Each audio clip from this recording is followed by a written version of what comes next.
Hi, Jorge. Hi, Sean. How are you? Good, thank you. I'm really excited to be talking to you. And I want to start by asking you, adapting a novel, a Pulitzer Prize winning novel, is not a small task. So especially one as with such an emotional core as this one, what elements of these stories made you want to be part of this project? I wanted to, I really wanted to be involved in this because it's very rare that a story is both epic and intimate. And this story has a scale and a historic backdrop that is huge and epic in its scope.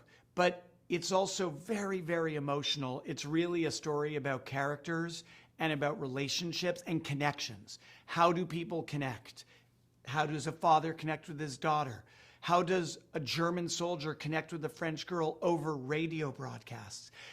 This theme of connection was very emotional for me. And I was hungry to tell a story that had a huge visual component, but also a very deep emotional component. I love that about the series and about the book, the connection, especially in difficult times, as the one set in this series. But talking about difficult feats, finding the right actors for this series, both are great. Aria Mia and Louis Hoffman are amazing. How did you find these guys? Well, I auditioned hundreds of young men, hundreds of young women. In the case of Louis, I read a lot of actors. And Louis just kept showing up. Every time it would go from 500 to 200 to 80 to 40 to 8 to 6.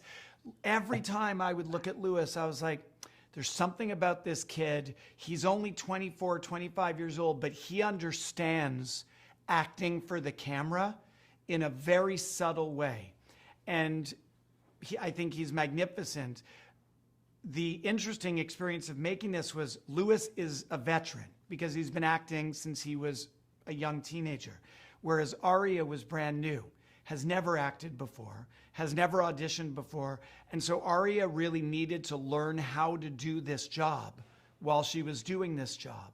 But both of them end up giving performances that are so lovely and so capture the spirit of this story, which is how do you preserve your humanity in the face of circumstances that challenge it.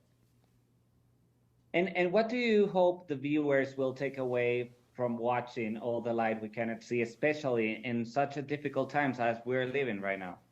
Yeah, I made this show while Ukraine was first being invaded by Russia. And I thought then, wow, this theme of preservation of humanity in the midst of inhumanity, it's such a topical theme. And now here we are, 2 years later, we're releasing the show around the world.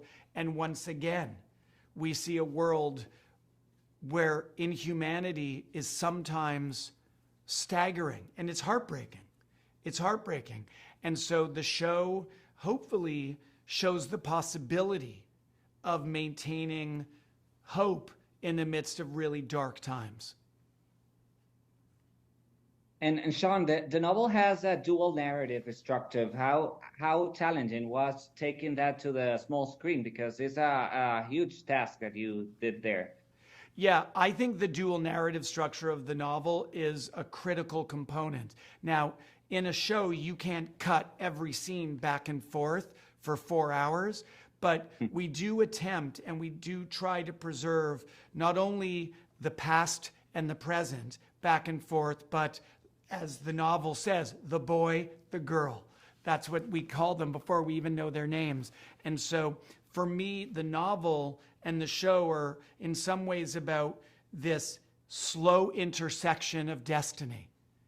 These two young people who are connected through invisible light on the radio and who will end up meeting for only a brief moment, but it's an intersection that will inform the rest of their lives. And I found that suspenseful, inexorable intercut fascinating in the book, and I wanted to preserve it in the show. No escape!